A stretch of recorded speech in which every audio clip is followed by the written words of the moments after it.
మాజీ హజ్ committee chairman Sheikh Ghouse నాజం ప్రస్తుత కూటమి ప్రభుత్వంపై తీవ్ర విమర్శలు గుప్పించారు.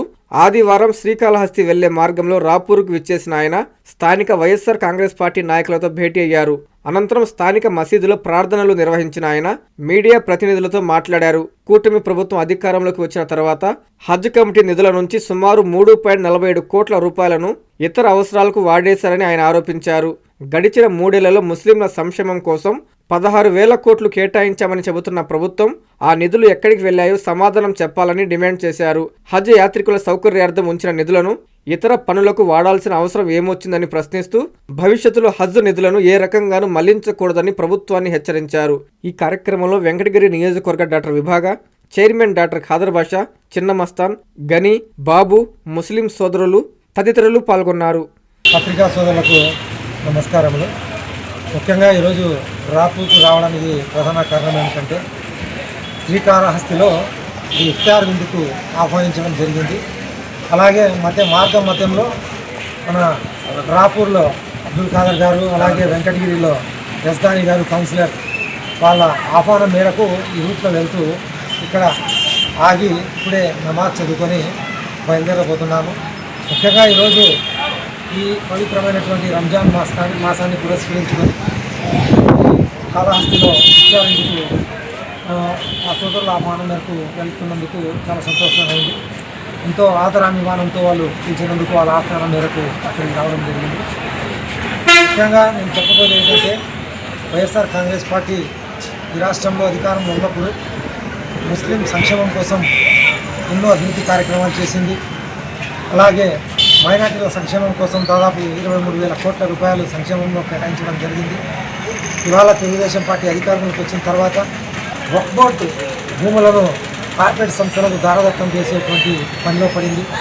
దాదాపు 2024-25 బడ్జెట్లో దాదాపు 9,810 కోట్లు కేటాయించగా ఈ తెలుగుదేశం పార్టీ ప్రభుత్వము, ఈ కూటమి ప్రభుత్వము అందులో ఎంత ఖర్చు చేసిందో ఇంతవరకు నేను ఎన్నోసార్లు ప్రెస్ మీట్లో అడిగినప్పటికీ కూడా దాని లెక్కలు చెప్పకుండా ఉంది. అలాగే 2026 బడ్జెట్లో కూడా దాదాపు 6,090 కోట్లు బడ్జెట్ను కేటాయించడం జరిగింది. కేవలం ఈ బడ్జెట్ కేవలం అంకెల గారడి మాత్రమే ఉంది, కానీ ఇది ముస్లింల ప్రయోజనానికి ఎటువంటి ఉపయోగపడేటువంటి బడ్జెట్ కాదు. ముస్లింలను దోచుకునేటువంటి ఈ ప్రభుత్వం వక్ఫ్ ల్యాండ్లను అన్యాయంగా అక్రమంగా ల్యాండ్ యాక్ట్ చట్టాన్ని ప్రయోగించి ఆ వక్ఫ్ ల్యాండ్లను కార్పొరేట్ సంస్థలను కేటాయించాలనేటువంటి ఒక నెపంతో ముందుకు సాగుతుంది. మైనార్టీ నాయకులు ఎంతోమంది ఈ టీడీపీ ప్రభుత్వం ఉన్నారు. ఏ ఒక్కరు కూడా దీనిపైన మాట్లాడడం కానీ దానిపైన ఏదైనా ముస్లిం సమాజానికి ఒక మెసేజ్ ఇవ్వడం కానీ జరగట్లేదు.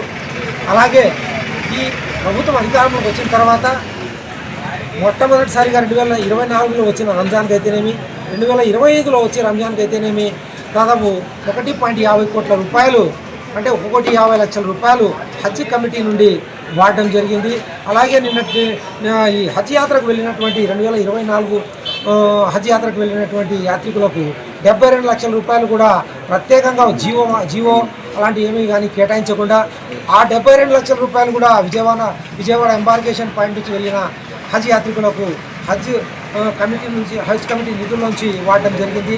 మొన్నటికి మొన్న మనం చూస్తే డిసెంబర్ 23, 24, 25లో కడపలో జరిగినటువంటి ఇస్తేమాకు భారీ ఎత్తున హజ్ కమిటీ ఫండ్స్ నుంచి కూడా వాడడం జరిగింది. మొత్తం ఈ రాష్ట్రంలో కూటమి ప్రభుత్వం అధికారంలోకి వచ్చాక 3,47,00,000 రూపాయలు హజ్ కమిటీ ఫండ్ నుంచి వాడింది. నేను ఒకటే అడుగుతున్నాను, మీరు ఈ 3 సంవత్సరాల్లో దాదాపు 16,000 కోట్ల రూపాయలు ముస్లిం సంక్షేమానికి కేటాయించారంటున్నారు. ఈ 16,000 కోట్లు ఎక్కడికి వెళ్ళాయి?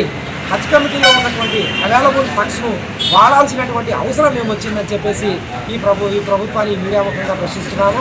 భవిష్యత్తులో ఈ హజ్ కమిటీలో ఉన్నటువంటి నిధులను వాడకుండా ఉండాలని చెప్పేసి ఈ ప్రభుత్వాన్ని ఎదుర్కొంటుంది. శుభపరిమాణం. ఎందుకంటే పెద్దలు గౌరవనీయులు హజ్ కమిటీ మాజీ చైర్మన్ స్టేట్ శ్రీ గౌస్ నాజం గారు కాళహస్తికి ఇఫ్తార్ విందుకు వెళుతా మార్గ మధ్యంలో మాకు తెలియజేయడం జరిగింది. మేము కూడా ఆయన్ని ఆహ్వానించి చాలా చెప్పి సన్మానించాము. అందులో భాగంగా ఆయన ఇఫ్తార్ విందుకు పోవడానికి సిద్ధపడుతున్నాము. విశ్వసాయి ఎడ్యుకేషనల్ సొసైటీ వారి Vishwasai JEE topper program. NIT లేదా ఐఐటిలో సీట్ సాధించడమే మీ లక్ష్యమైతే ఆ లక్ష్యాన్ని మీకు మరింత చేరువ చేస్తుంది Viswasai JEE stars elite batch. The salient features of JEE stars elite batch. కేవలం 36 మంది విద్యార్థులు కలిగిన లిమిటెడ్ బ్యాచ్ ద్వారా ప్రతి విద్యార్థి మీద ప్రత్యేకమైన శ్రద్ధ, ఎందరో విద్యార్థులని ఐఐటి ర్యాంకర్స్ గా మార్చిన మా అనుభవజ్ఞులైన ఉపాధ్యాయ బృందం, నిపుణులచే ప్రిపేర్ చేయబడిన విశ్వసాయి యూనిక్ స్టడీ మెటీరియల్ మరియు ప్రతి విద్యార్థికి ప్రత్యేకమైన doubt clearing sessions, maths, physics, కెమిస్ట్రీలలో 10,000కు పైగా ప్రాక్టీస్ ప్రాబ్లమ్స్ తో step by step solution, quick problem solving, revision booklet, full length JEE advanced mark test. 2025-26 సంవత్సరానికి గాను విశ్వసాయి వారి జేఈఈ స్టార్స్ ఇలైట్ బ్యాచ్ లో చేరండి. విశ్వసాయి అంటేనే తల్లిదండ్రుల నమ్మకం, విద్యార్థుల విజయం. Viswasai educational society, Nellore, Tirupati.